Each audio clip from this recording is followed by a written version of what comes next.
So shalom to everybody. Shalom. Ms. Cronin, we have all of our candidates here. I don't know, there may be members of the community that join, but I think we can start whenever you're ready.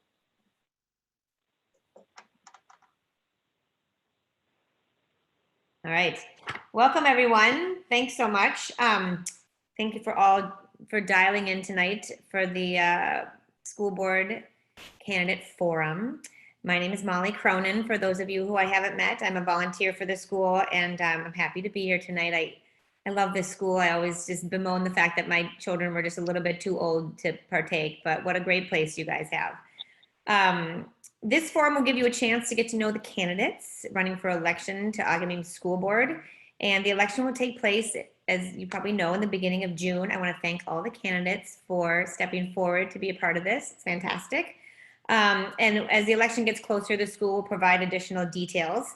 Tonight, we are going to hear from the following candidates. We have community member Tom Lockhart, teacher Natalie Benjamin, teacher Sarah Carlson, parent Lisa Lovelace, and parent Sarah Renninger. Let's see. All the candidates were invited to submit written responses to several questions, and some additional questions have been submitted by members of the Agamim community prior to tonight's forum. These questions we will ask tonight will be a combination of those. The written answers supplied by the candidates will be distributed electronically over the next few days, and this forum is being recorded, and there will be a link that you can access if you'd like to view it. So just for the logistics of tonight, we're going to ask each candidate, and I kind of drew names, and we'll ask you each to start with a 90-second opening statement. It doesn't have to be 90 seconds, but that's the max that it can be. And then I'll ask you to respond to different questions, and the questions are in no particular order. And what we'll do is you'll have 90 seconds to respond, and we'll ask the same question to 3 candidates, and then we'll rotate to a different question. And ideally, each of you will be able to respond to about 6 questions. And after the questions, you'll have a 90-second closing statement, and then that'll be it. But thank you again, candidates, for your willing to participate, and thank you for the whole community for taking part in this. And with that, we can begin. And I'd like to ask Tom Lockhart, if you wouldn't mind, to begin with your opening statement. Or are there any, I should say, are there any questions before we, sorry, Tom, any questions before we get going? So, yes, I have a question. Okay. I mean, is there general public on the Zoom call, or am I just talking to the other candidates, or to whom am I talking? Well, anyone can, we are gonna, right now, I would say everybody on the call is either a candidate, a current board member, or staff, or teacher. But we are recording it, so we will post it to the website, so then our general voter public, or I guess anyone, could look at it. And I will be the timekeeper, so I'll just sort of cut in at 90 seconds and say thank you, and that will be when you'll know you're done. Does that answer your question, Tom? Yeah, that's fine, thanks. So. Okay. All right, Tom, you are up. Thank you so much. All right, well, I'm Tom Lockhart. I have been on the Agamim board and the treasurer from the very early stages of 2015, before there was a location, before there were any teachers. It was basically Miranda and Erica and Alex and Serena and a few other early supporters. I was recruited by Serena Herod, who I know is a neighbor, and she thought I would be interested in this, and indeed I was, and I've been very pleased to be part of the Agamim community all this time, serving primarily as the treasurer. I have a background in finance and accounting and MBA, worked with nonprofits for a number of years. I've been CFO at Plymouth Congregational Church, CFO at United Theological Seminary. I currently have I'm in semi-retirement, but I have a practice with 9 different nonprofits doing their monthly bookkeeping and accounting and advisory services. So I'm the numbers guy, I'm the finance guy that has been working with the school all this time. Very pleased that with all the progress that we've made over these years, we still have a lot of work to do. And so I would like to be part of that. I'm pleased that I was asked to run again, and I ask for your support, even though I'm unopposed. Thank you. Perfect. Okay, next we'll have Natalie Benjamin, please, who's a teacher. Yes. Hi, my name is Natalie Benjamin, and I'm a founding teacher of Agamim Classical Academy. I've been teaching for about 20 years. I've taught kindergarten through college class levels. I graduated in Oranim. I have a BA in English and in second language education. And I just got my master's 2 years ago in language education from Middlebury College. I have a licensure to do kindergarten through 12th grade. And I'm just really excited to have the opportunity to apply to be on the board. I've seen the school evolve from a 75 student school to a 300 plus student school. So it's definitely a great place to be. And I see a lot of strengths and a lot of great things happening, no matter who's on the board. Thank you. Great, thanks. Okay, and next, if we could hear from teacher Sarah Carlson, please. Hi, I'm Sarah Carlson, and this time I'm the 5th grade teacher at Agamim, as well as the math coach. And I also have been in education for 20 years. I started in a classical school, and so know the classical ideals and strategies that we need to use with our students to be able to have a rigorous education. I was able then to be a consultant for Saxon Math, which is our curriculum that we use in our math program, and I got to teach teachers to implement Saxon into their programs nationally. So I went around state by state and helped different schools do that. And it was just home sweet home when I found Agamim last year. They not only used core knowledge, which is my favorite curriculum. I love that we get to teach the classical way to our students, but they also use my favorite program, Saxon Math. So it's just been a really nice homecoming to a great school. Great. And I want to run for the board for many reasons, but one, to be the teacher voice for one of the teacher voices for our students and staff. That's great, Sarah. Thank you very much. And next we'll hear from parent Lisa Lovelace, please. Hi, my name is Lisa Lovelace, and I am a parent of 2 children at Agamim. I have a kindergartner and a 2nd grader, and I'm in my 2nd year with Agamim. We had my daughter start in the Hopkins location, and now we're in Edina with my son also being involved in kindergarten. And I have previously served on a different board in St. Louis Park where we live for a local festival. So I have some experience in board work. I'm very passionate about the school. I've been more than impressed with my children's ability and access to a rigorous education. And I feel like I want to be a part of leading us into building the school into a larger community. I do like as small as it is right now, but I understand that we do need to grow our student population. But I want to be able to be part of the outreach to grow it into a larger school, but keeping it a small family. Thank you. Thanks, Lisa. And finally, for our opening statements, we'll hear from Sarah Renninger, please. Yeah, so hi everybody, my name is Sarah Reininger. I am the mom of a kindergartner at Agamim, and I'm really excited to be part of this process, to be running for the board. Really, first year with Agamim, and I've been really impressed by the school and want to offer my services to just help support in any way that I can. I have to say it was a really big decision for my family to join Agamim.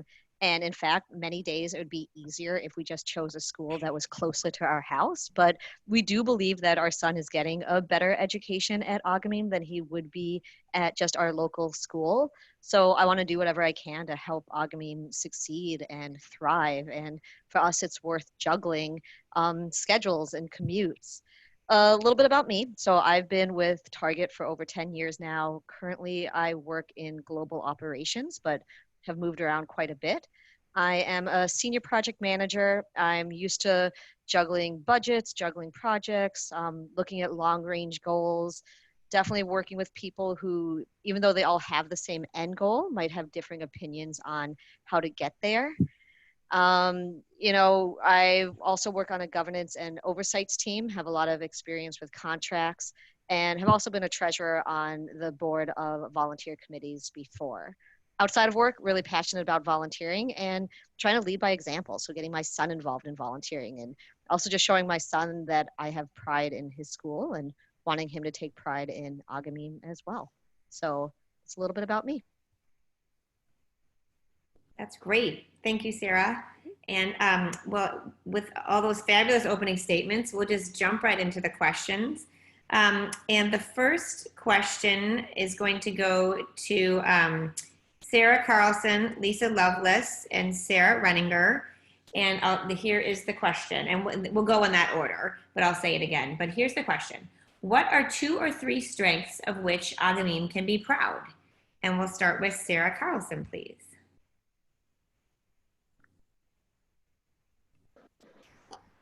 2 or 3 strengths that Agamim can be proud is first our rigorous classical program that we use every single day with our students. It is just really impressive to see a student come in at a below reading level and by the end of the year know so much about the world and be able to read classical novels and understand and just bring them up to the ability of a rigorous scholar. So that's the first. The second that we can be really proud of is our connection with American values and making sure that the students really know what it is to be a civic leader in our community by using E Pluribus Unum and liberty. That has just been a really nice homecoming again for me to see that patriotism is really celebrated. I would say those are 2 of the top priorities. Strengths of Agamim. I'm a little nervous. You're doing great. I talk in front of students all day long, not adults. So You're doing great. Thank you for that answer. Okay, so I'll pose the same question to Lisa Lovelace. And again, the question was, what are 2 or 3 strengths of which Agamim can be proud? So I mentioned in my opening statements that I love that we are a small community that feels like a family. I love that the fact that I'm only a second-year parent, which I know it's only been 5 years, but being a second-year parent, I can walk down the hallways and recognize quite a lot of the families and the children just by way of being in the school and saying hi and seeing them around in the community. I've actually run into people at Target as well as other even the St. Louis Park Festival that I was a part of the board. I think that's really important for the size of us to be able to be a family. I really enjoy that about our school. I, like Sarah Carlson, love the patriotism that the kids learn and experience daily with the songs and the stories that they learn as a part of the curriculum. I like the fact that my children are learning to be good Americans as well as good world citizens. I think it's really important, and we don't have a lot of opportunity to learn that in other places in our life. I mean, of course, at home, but out in the world, it's really hard unless they have it reflected in school and at home. And then the most important, I think, is that we are a tuition-free school. And I think it's really important that that gets out to all of the communities, all of the metro, because we offer such a rigorous education that it is something we need to ensure that everyone knows, that you can get more than the lowest common denominator for an education from our state funding. So you have choices, and I'm really, really proud of that and talk about it all the time. And I'm excited to share that with people. Thank you. That's great. Thank you, Lisa. And finally, the same question to Sarah Renninger. What are 2 or 3 strengths of which Agamim can be proud? Yeah, so for me, it's really all about the quality of the education that scholars receive and the quality of the teachers and staff. So, having a only child and one that's in kindergarten, I wasn't entirely sure what to expect in this first year of school, but I've just been blown away with what my son has learned and the fact that he enjoys learning. Like, I really wanted him to be instilled with a love of wanting to go to school, wanting to learn more. When I talk to my parent friends and find out, oh, what are your kids learning in kindergarten? I just feel like my son has learned and gained so much more knowledge in this first year of school than their kids have in kindergarten, first grade, sometimes beyond. So knowing that he's getting a quality of education at Agamim that I think is unsurpassed elsewhere. And then when it comes to the teachers, I made an assumption based on what he was learning that, the teachers were all doing a good job. But with virtual learning, whereas I really do wish he was in the classroom, but with virtual learning, I've been sitting in on the classes. My son's at one end of the table, I'm at the other end. I actually see what's going on firsthand. And it's amazing to see both the style of teaching and then just this genuine compassion and kindness that really, whether it's in the classroom or engagement activities, like some of the show and tells and like virtual field trips that kids are going on, that there really is that genuine want to be with the children. There really is that compassion there. I know many scholars, definitely my son included, just want someone else to talk to outside of their home. So they want to say anything from like, look at my Lego and let me talk about a skateboard. And the teachers show genuine interest in that. And for me, that just level of caring, I think is fantastic. So I know I really do appreciate that. That's great. Thank you very much, Sarah. Okay, and we'll move on to our second question. And this question is going to go to, in this order, Tom Lockhart, Natalie Benjamin, and Sarah Carlson. And the question is, how will you support Agamim's mission and vision as a board member? And we can start with you, Tom, please. Tom, you're on mute. I think you're on mute. Tom. Sorry about that. As the finance guy, I am most concerned about the financial condition, stability, and progress of the school. So that's my contribution is an extensive background in budgeting and financial management, general management, and accounting. And we have an excellent firm that does a lot of it, does almost all of it. I don't have to do any hands-on accounting. That's all done. We get, very good reports from them. But, I think I have something to bring to the board with the background that I have in finance and accounting. And also I've been on other boards. I'm currently on the Board of Trustees of the Episcopal Diocese in Minnesota. So, I'm kind of an old hand, been around a lot of nonprofits, either as an employee or a consultant or participating member. So kind of know the drill.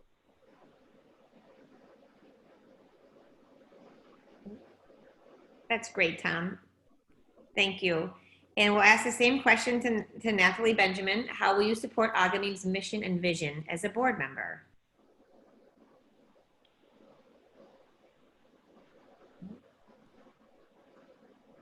Natalie, you're muted. Here. So sorry. Just wanted to make sure my dog didn't bark in the background. Like I said, my objective is to support continuous improvement of the school's academic programs and to continue the rigor and the structure of the programs. Even though we are getting bigger, I still like that small community obviously, strong governance and policy directives are very important, and I wanted to join that as well as the strategic planning committee. And I also wanted to look at the curriculum for the upper grades and see how we can be as competitive as possible and make sure that that is as rigorous as the rest of the school. That's great, Natalie. Thank you so much. And the same question to Sarah Carlson, how will you support Agamim's mission and vision as a board member? For my specific role that I'm running for, I am excited to be one of the teacher voices as a board member to really always help the board keep in the forefront our scholars and our mission and vision, which is to educate and create civic leaders for our school and state. And so I think my ability to support and be that teacher voice and communicating the board's wants and needs and the staff wants and needs to each other is how I'm going to really be a committed member of the board. Excellent. Thank you, Sarah. Okay, we'll move on to our third question. And this question will be asked of Lisa Lovelace, Sarah Renninger, and Tom Lockhart. And the question is, as a board member, would you support development of greater and more diverse extracurricular activities and opportunities, including sports, and how would you help to fund and develop these programs? So we'll start with Lisa. Yes, absolutely. I know my children would be more than excited to participate in all sorts of different extracurricular activities, including sports. Unfortunately, I'm new to the finance side of it, and so I don't have a lot of experience as to how we would budget that, especially given at this time, observing our board meeting, things being so tight.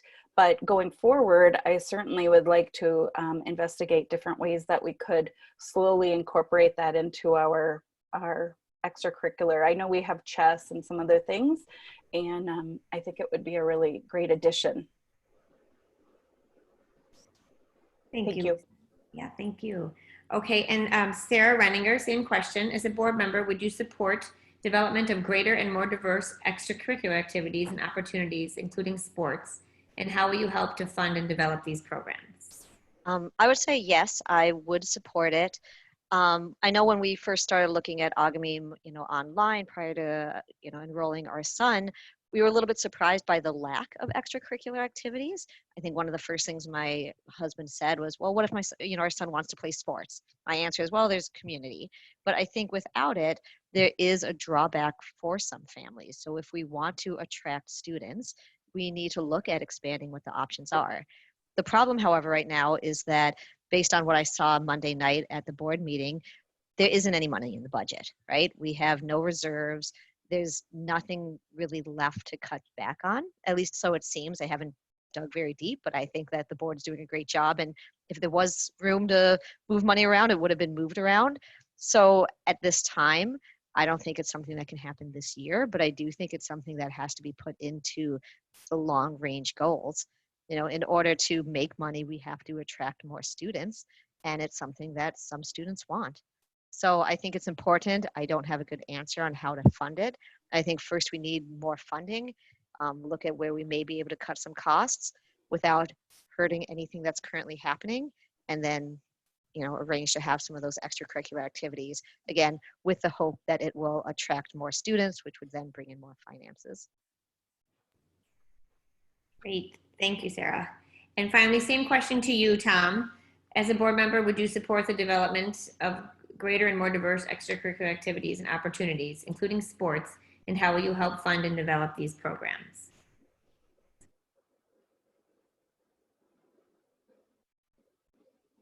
Tom, you're on mute again, I think. You can't read my lips? I would think any extracurricular activity enrichment program is valuable in attracting students, families, and in enhancing their education. back when I was in grade school at Hyde Park Public School in Cincinnati, Ohio, we didn't have anything. I think there was CYO basketball maybe, but there was basically nothing. And it's a great thing. Now there are lots of opportunities out in the community as well. So I think our students can take advantage of that until we are able to fund it. Now that everybody has pointed out, we really don't have the money right now to do anything too extensive. And it will be a matter of increasing enrollment, which gives us a little bit more margin to work with as we make the school bigger, and we're able to build our fund balance, and then additional fundraising, just appeals that we have been doing for years, and raising money on the side. And then it doesn't necessarily cost a lot of money to run a chess club or a math club, or some of the other things that can be done. Sports, different story. Excellent. Thank you, Tom. Okay, we'll move on to our fourth question, and I'll ask this question of Natalie Benjamin, Sarah Carlson, and Lisa Lovelace. And the question is, what are 2 areas of growth that should be priorities for the Agamim board? And Yes, I was just making sure I wasn't on mute. First of all, Agony is doing an amazing job. It's really rigorous. It's great. But what I would like to see as something that would be a area of growth would maybe be a STEM or a STEAM program. A STEAM program might be a little bit more classical because it involves art as well as just the science and mathematics. And so I think that would be a very important thing, because after middle school, they go to AP classes in high school. And I think that we need to focus on those upper grades right now, since the lower grades are extremely robust and extremely proficient in what they're doing right now. And also the language program, which I'm doing right now. I'm working on making sure it could be the best it can be in order for them to be able to leave Agamim and just join a IB program in Hebrew at St. Louis Park or somewhere else, and be successful at doing that. So those are the 2 points I see. Great, Natalie. Thank you so much. And we'll ask the same question of Sarah Carlson. What are 2 areas of growth that should be priorities for the Agamim board? I think that the very first priority is obtaining our financial security to see us on our way to a well-funded fund balance. And then with that, when we are in our financial security, have that fund balance to really grow and have that option to open up a high school. So that is the first. And then second, just truly maintaining and the mission and vision of our school so that it is a successful option for our families, I think is really essential. I think a lot of times people have these ideas that that are not truly classical, and we are a classical school, and I love that about our community. And so I just want to make sure that we're maintaining the mission and vision of the school and not veering off into different programs. Okay, thanks, Sarah. And we'll ask the same question to Lisa Lovelace. What are 2 areas of growth that should be priorities for the Agamim board? So not curriculum based, but given what was mentioned in the board meeting on Monday, it sounds like our largest priority, first priority needs to be growing our student body. And it seems like that really has to be prioritized above most everything else, because that's where our funds are coming from, it seems, besides fundraising, of course. But after that, once we have a stable growth of students, scholars, we should be able to then have a little bit more financial security to do all these other things that we have grand ideas about, growing different programs, extracurricular and all of that. But I think our first priority would be growing our student body, and that's all. Thank you. Great, Lisa, thank you. Okay, and our next question I will be asking of Sarah Renninger, Tom Lockhart, and Natalie Benjamin. Let's say you're talking to a new family and they're asking you about Agamim. Why should family choose Agamim's classical education program for their scholars? What would you tell them? And we'll start with Sarah Renninger, please. Renninger. So I believe it said a lot, but I do think it's true that scholars at Agamim get a private school education at the public school cost. So I don't think that students who go to Agamim get lost in the shuffle that they might at other schools. I really think that I would focus when I talk to parents about the fact that students at Agamim are skill grouped. So, you know, if you have a child that might be lagging behind a bit, they're not going to get, you know, passed along to the next lesson and feel overwhelmed because they don't know what they're doing. If you have a child that is, you know, not challenged enough, your child can be in that more, that class that's just a little bit more advanced than another one, so that they're not bored and acting out or not wanting to go to school. I think the fact that students don't fall through the cracks at Agamim is just a really great thing. They get a more individualized, personalized education. The classical education itself, I think I mentioned earlier, the rigor in it, the fact that students want to go to school. And what I saw from distance learning is that there's this really huge level of engagement from the school. So I think anywhere you can go, you can get some type of education. But again, talking to my parent friends, nowhere else are any of the schools doing, you know, engagement activities, field trips, show and tells, story hours. So for me, the school shows that they're really invested in a child's overall development, not just book learning. So I think taking that, pairing it with the fact that you can learn Hebrew, it just is a really well-rounded way to teach a child. That's great. Thank you, Sarah. And we'll ask the same question of Tom Lockhart. Why should families choose Agamim's classical education program for their scholars? Yes, well, I really like what Sarah said. It's a great selling point to be able to say that it's like a private school education, but without the tuition. And in many ways, that's the case.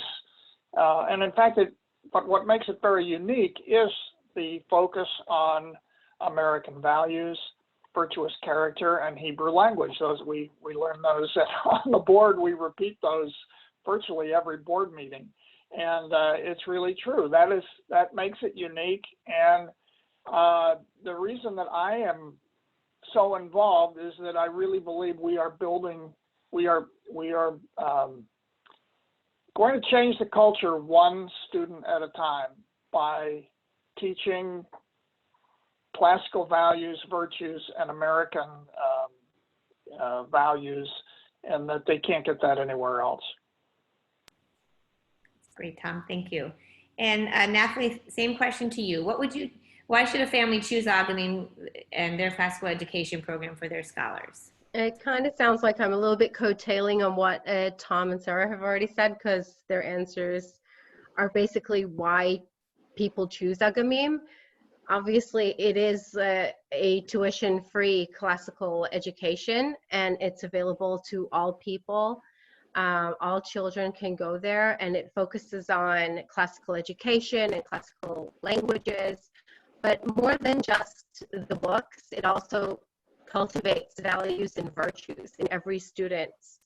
And it just shows them what guidelines to live by, and it shows them the truth, beauty, and goodness in all the things that they do, and it shows them the pride of living in America and being part of E Pluribus Unum, which is a big deal at Agamim, which I think is a great thing.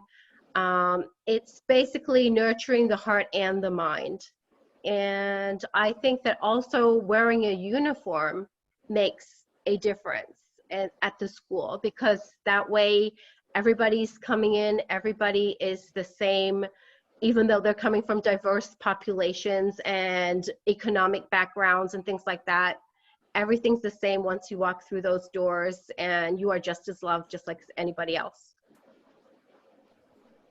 Great, thank you, Natalie. Okay, so we're halfway done. Everyone take a deep breath. You're doing great. These answers are all so inspiring. It's really, you guys have such great passion for Agamim. It's wonderful to hear. So we'll continue on. And our next question, I'll be asking of Sarah Carlson, Lisa Lovelace, and Sarah Renninger.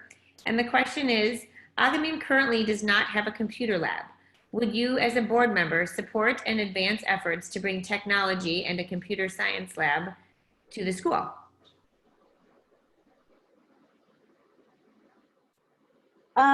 So my opinion is no, I would not. It may be an unpopular opinion, but that is one of my favorite things about Agamim. When my daughter went to kindergarten in a different school, there was a lot of iPad babysitting in her kindergarten classroom. And not that I was searching for a school that did not have technology, but this was a happy coincidence that it did. And I really like that children look to books, not to an iPad, or look to, you know, learn about art and music and literature the old-fashioned way. And I appreciate that about our school. So I would say I would not support a computer lab. All right, thanks, Lisa. Okay, Sarah Carlson, same question to you. Would you, as a board member, support and advance efforts to bring technology and a computer science lab to the school? I just want to make sure I understand the question correctly. So a computer science lab or a computer lab and a science lab? Molly, you're muted right now. Thank you. I think the question is more a computer science, so not science, but more technology focused. Is how and Erica, that's how I'm reading the question. Is that how you understand it too? Let's see. Yes, that's a question that we received from the public, and so I think that's what the questioner is asking, but can't be for sure. That's how I would interpret it as well. Sure. Again, I've been everywhere in the last 20 years with students having one-to-one computers to Agamim, where we truly are pencil, paper.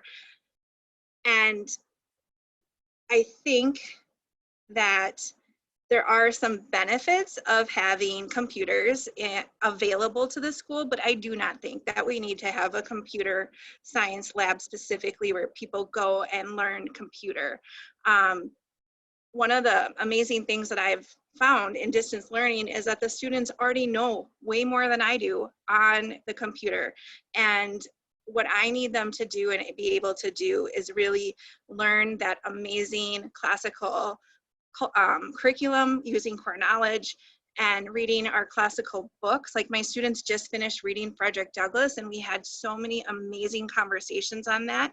And so I don't think that we need to have a separate place for our students to go use computers.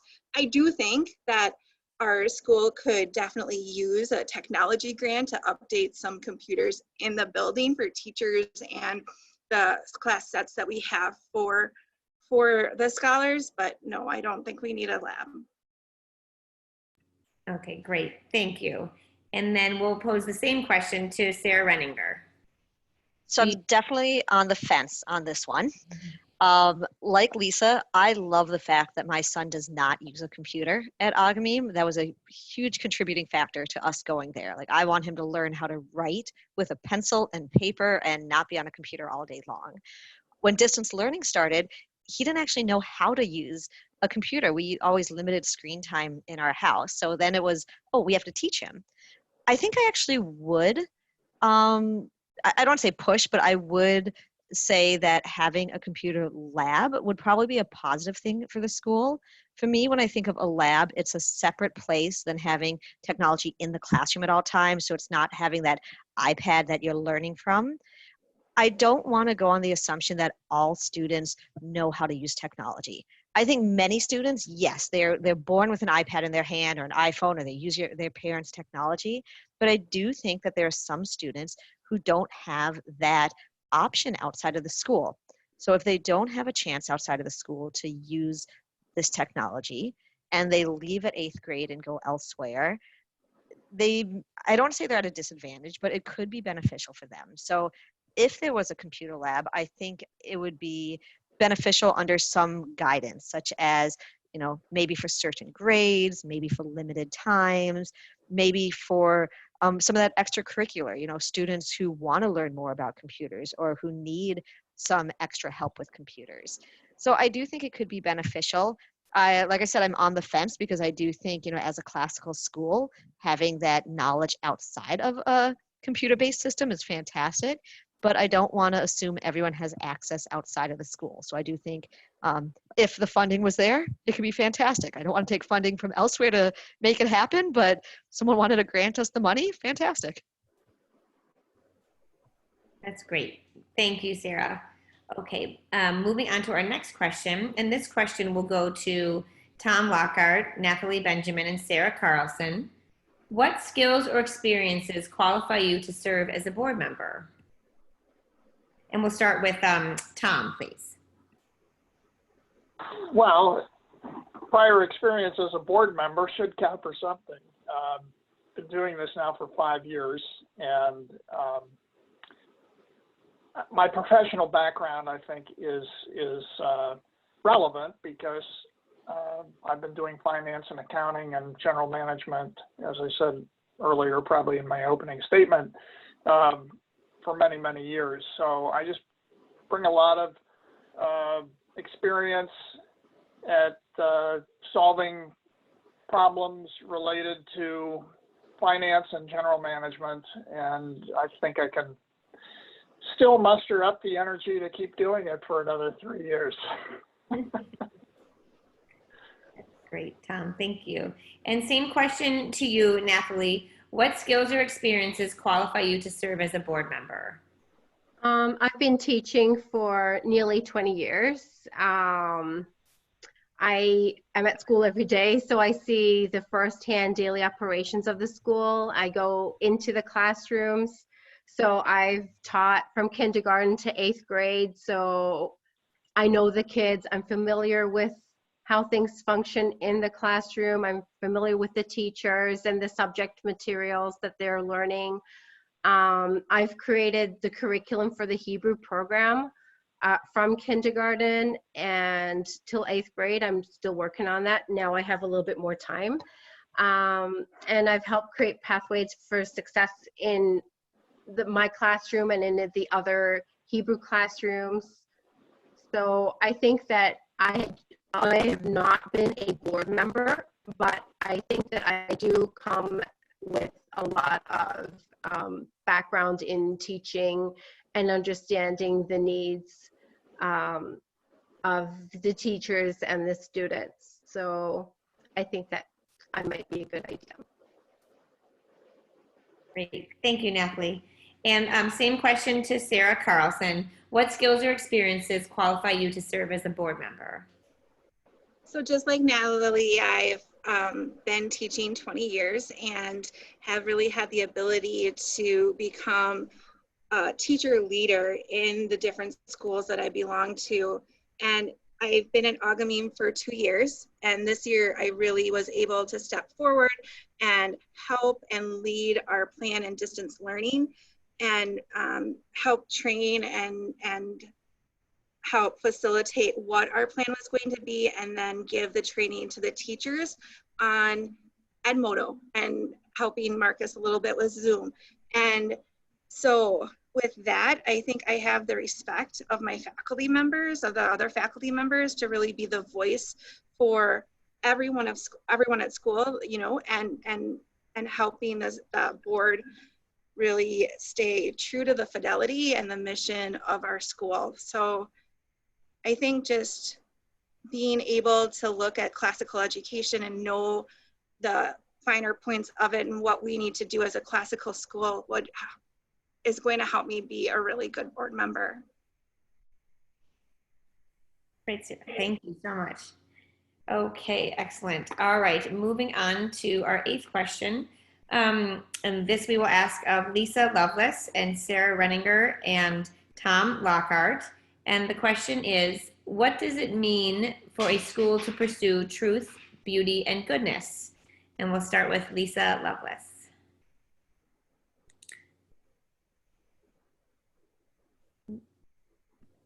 So I took this as a more literal explanation on the questions, and I felt as though the crux of it was, as a school, we encourage our scholars not just to look for truth, but to enjoy the search for truth. We not just seek beauty, but find beauty in everything around us, and not just be good, but enjoy being good in our community and doing service work and being a part of volunteering and all of that in our community. I felt like it was the overarching sort of message was enjoy the journey, not just the destination. And I think our school does a great job about that, taking it slow, you know, finding beauty in things. Miss Morton is always talking about truth, beauty, and goodness, and pulling it out in all of our students and making mention to our scholars about how important it is and what each moment could be for them. Thank you. Great. Thanks, Lisa. And we'll ask the same question to Sarah Renninger. What does it mean for a school to pursue truth, beauty, and goodness? So I probably spent the longest amount of time trying to think through answers for this question. So for me, we ask our scholars to pursue this. I think for a school to do it, to pursue truth is really to figure out, like, what is the truth, what is right, and then do what is right. So I think schools sometimes will make an assumption that things are going well because it appears to be going well, without taking the time to really dig in to find out if, you know, things are going as well as they could be. So for me, to pursue truth is to pursue, like, hey, understand what's working for staff, what's working for teachers, what's working for scholars, what's not working, and then work to fix or improve upon those things. Pursue beauty, I think, is to make a school as enriching as it can be for students. Sometimes that can be just to provide a calm space. It could be just to hang up some artwork that they did, but again, just getting that enriching environment. And then goodness to me is all of those things that happen outside of book learning, connecting with the families, helping someone who's struggling, helping a family who's struggling. During distance learning, connecting children with one another who might need to form play dates. So I think really helping families connect with one another, volunteer events in the community, that's really ways to pursue goodness. And for the school to do that will then help show students ways to pursue truth, goodness, and beauty, you know, in their own ways. Great, thank you so much. Okay, so moving on. Oh, sorry, no, same question for Tom. Again, sorry. Trying to keep all my things here. What does it mean for a school to pursue truth, beauty, and goodness? Well, truth, beauty, and goodness just create a framework that is so important for shaping young lives and anybody's lives. I was a philosophy major in college, so it really resonates with me, and it is truly classical concepts, and it's really, to me, what we should all be doing all the time anyway. You rarely hear it described that way outside of Agamim, but I think just as a bedrock pursuit, it can't be beat. And the way Agamim does this, as I understand it, and I'm not in the classroom and I don't have a child there, but that it's completely woven into the fabric of the school, and that it's the lens through which teaching takes place. So if the children are looking at a painting, they're asked to describe it in those, what do you see about truth, beauty, or goodness in this painting, in this story? And I just think that it, as I understand it, it's just part of the daily fabric of the school, which is, I think, so important. Thank you, Tom. That's great. Okay, moving on to our next question. And this question is going to go to Natalie Benjamin, Sarah Carlson, and Lisa Lovelace. And the question is, in what ways have you been of service to the Agamim community separate from any board service? And we'll start with Natalie, please.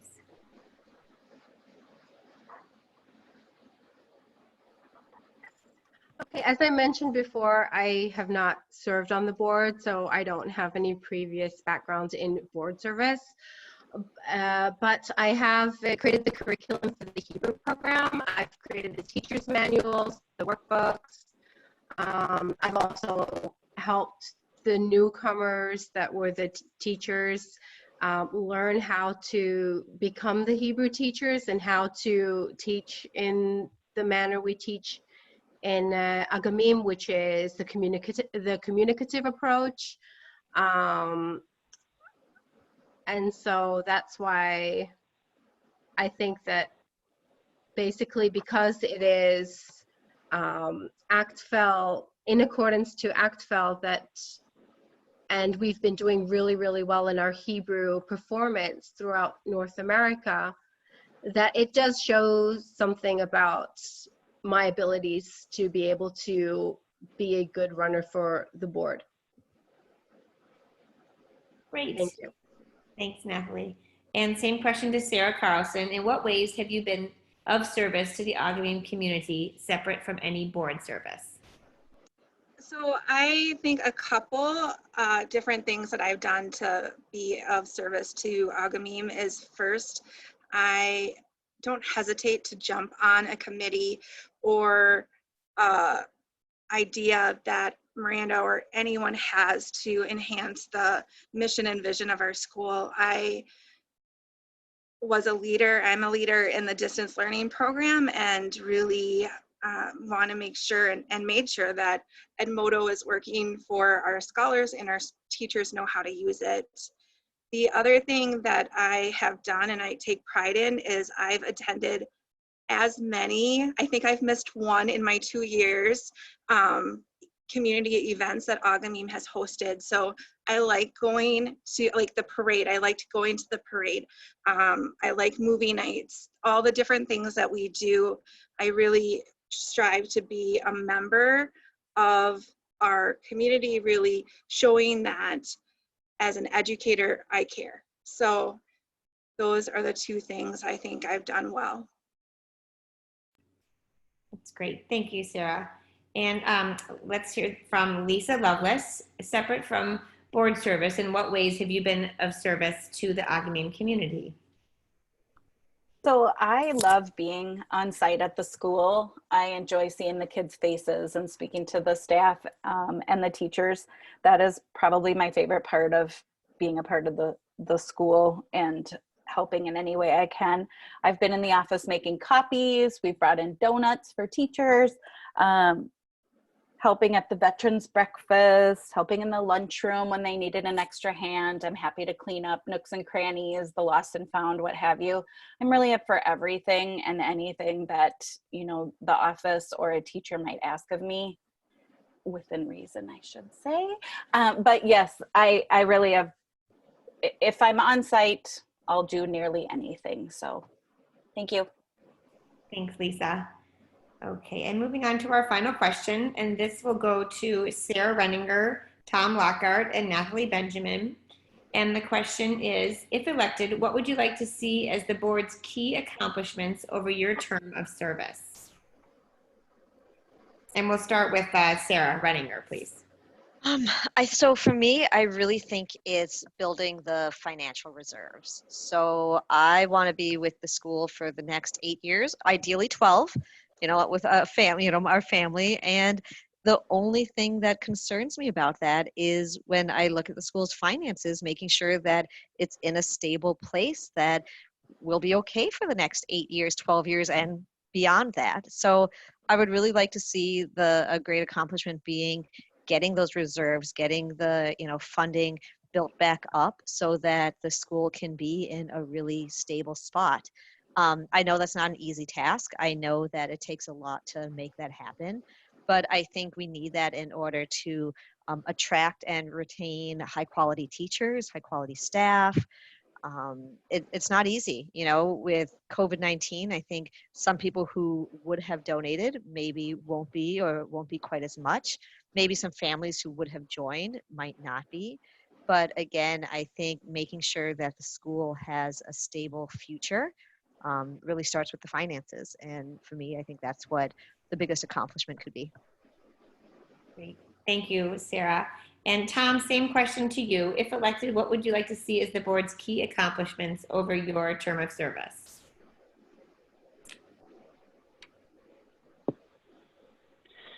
Well, as others have said, the finances are strong, but I think we need to be stronger. And, that's very important, has been all along, but I think there are probably also strategic initiatives that we can get into. And I don't have anything in particular in mind, but I think there's a world of opportunity open for the school in maybe ways we haven't imagined yet.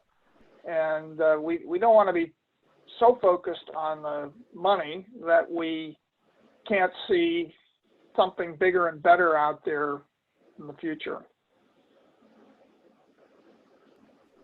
Great, thanks, Tom. Sun coming in. Okay, and then same question to you, Natalie. If elected, what would you like to see as the board's key accomplishments over your term of service? Well, obviously, finances is a big thing to make sure that that the stability of the school is maintained. Love to see the numbers up, obviously, and I would like people who do not know Agamim that well to suddenly turn around when they're in their high school, go, wow, where's that kid from? That kid's doing just amazing. Oh, Agamim. And then it just comes as a know-it-all. Everybody knows, hey, Agamim's a great school. If you want your kid to do really well and be really competitive, send them to Agamim, because it does travel very fast, word to mouth. I still think that having strong science and mathematics and technology and arts is really key to do that, because from the middle school, which is our school currently, they will go to the high school and then they'll have to adjust to their new lives there, and hopefully we will prepare them to do the best they can do and represent Agamim really well. Excellent. Thank you, Natalie. Okay, well, those are the 10 questions. Thank you guys so much. We're going to move into the closing statements. It's just been so fun to hear from all of you. Wow, really impressive. Okay, so we will start with this closing statements. Same thing again. You'll have 90 seconds to answer. And we will ask Sarah Carlson to go first, please. Thank you. When this opportunity came up to be a board member, I really took a moment to think, is this something that I can do? Do I have time for it? Is this something that I could give to the community that the community would need? And I firmly believe I do all of those things. I am committed to Agamim. I really truly feel like I found my family, my school family. The staff and students and the parents have been so amazing in their outreach and being able to communicate with each other in a really beautiful way.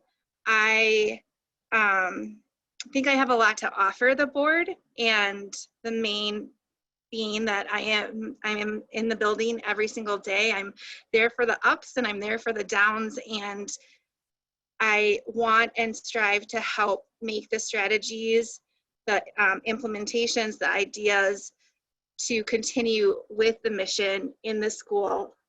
And so I think I'm really committed and I want this spot. And I think I would do the parents and the community proud to be on the board. Thanks, Sarah.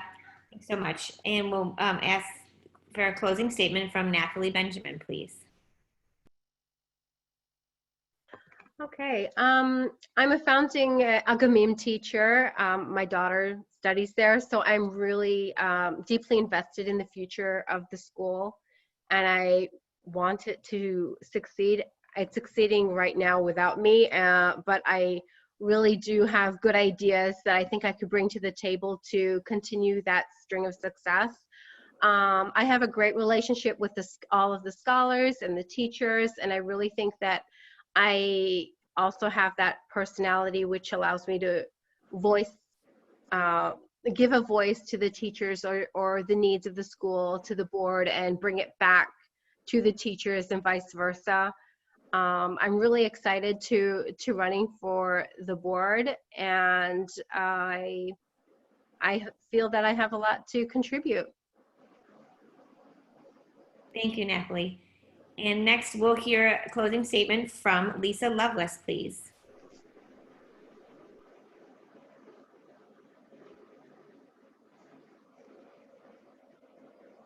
Lisa, you're muted. Thought I unmuted myself. So in closing, I would like to just say that I have been involved in the school on site, helping here and there, and I would like to elevate that position and take my service to the next level for the school. I have done board work in the past. I think my biggest strength will be reaching out to potential parents and other families, also connecting with our current families. I'm more of a people person, so don't ask me to do any accounting. I would love to, share my opinions, but certainly don't ask me to do any math. But I would really like to be a part of the board solely to build our student body and help in any other way that I can. Thank you. Thanks, Lisa. And then next we'll hear from Sarah Renninger, please. Great. Well, I've enjoyed, taking the time and participating in this process. And really, I just want to, again, offer my support to the school in whatever way I can. I've been really impressed by Agamim over the last year. As I mentioned, we're planning on being part of the Agamim family for 8 to 12 more years now. And I want to do whatever I can to help it be a successful 8 to 12 more years and beyond. I'm the type of person who I'm not shy about speaking up when I think things could be done better. I have opinions. I don't want to say I'm opinionated. I like to listen to everybody's point of view, and I don't make assumptions that things are going well just because that's how it's been done. I really like to talk to people and get to know people and find out from them what's working well for them and what isn't, and then bring their ideas to the board. Like, that's one of my goals, is just to talk to other parents and teachers and community members and make sure that their voices are heard and their truths are being brought to the forefront. So I feel like I could engage with people in that way, and just hope that I can help wherever is needed. That's great. Thank you, Sarah. And finally, we'll ask for Tom Lockhart for your closing statement, please. Thank you. Even though I have been on the board already for 5 years, and even though I am considered to be, by the public health authorities, to be in an at-risk category for the virus because of my age, I really still have a lot of energy and passion and commitment to Agamim, and I really think there's a lot more we need to do and a lot more we can do. As the finance guy, I want to see the school become stronger financially, because as the saying goes, no money, no mission. And as we grow stronger financially, then that allows us to attract and retain the best teachers. We attract more students. We can offer additional enrichment programs, and it just enables us to bring our program, our message, to more students. A message of American values, virtuous character, and Hebrew language to more children, and build a better society as a result. So I hope I can continue. Thank you. Thank you, Tom, and thank you, everyone. Just a couple closing remarks, and then I'll ask if Miranda and Erica have anything they need to contribute. But again, as we said before, this Zoom call has been recorded, and we'll be putting a link up on the website so other community members can view it at their leisure. And your written answers that you submitted, candidates, thank you very much. Those are going to be distributed electronically to the community as well. And then as the date of the election gets closer, everybody will receive information on how the actual process of the election will happen. But I just want to say thank you again. I really appreciate being a part of this, and I appreciate all of you for stepping up and contributing so much already to this great community. So with that, I'll pass it over to Erica, and thank you so much. I also want to say thank you to all the community, all the candidates who are running. It's very enjoyable for me to hear all of you talk about this in a more, I guess, formal way than we typically do. So I really enjoyed hearing a lot of your answers, and I'm energized and excited by your energy and engagement. I also want to say thank you to Molly. This is the second time she's done this for us, and she always does a beautiful job. So thank you, Molly. We appreciate it. And that is all I have. Ms. Morton, do you have anything? I do, other than the hand claps, because I love, Zoom emojis. Here, I can quickly, since my children aren't here, let me try something. Oh, and I'm blinded by the sun. Obviously, this role is very important to the school, and I'm really grateful for the amount of time and effort and energy that goes into preparing even for this event, but for every board meeting and every way that you are in the building leading. And I know on behalf of the whole staff, we're really grateful for your interest in serving this incredible role. There's nothing like running a school board, and it's something really amazing. And to help grow a school in its first 10 years it's history making. So you're, obviously coming into this at a very important time of the school's growth and evolution. And this staff and I are very grateful for not just your interest, but your future service. So thank you all. And I know that board or not, all of you are very committed and really appreciate the school and our mission, vision, values. So thank you. Thank you, everyone. Have a good night. Feel free to contact me if you have any questions about the election, or if any voters are viewing this and have questions, they can contact me. But the election will be June 2nd to June 8th, and we will be using an app called electionrunner.com, and we will be sending details to all the voters, who are all the parents and legal guardians of currently enrolled students, and also all staff and teachers currently employed at Agamim. So thank you, everyone, and good night. Good night. Thank you, Molly. Thank you, Thank you, everybody. Especially thank you to Molly. Thank you, Molly. Yes. Thank you. Thank you. Night, everybody. Have a good night. Night. Bye.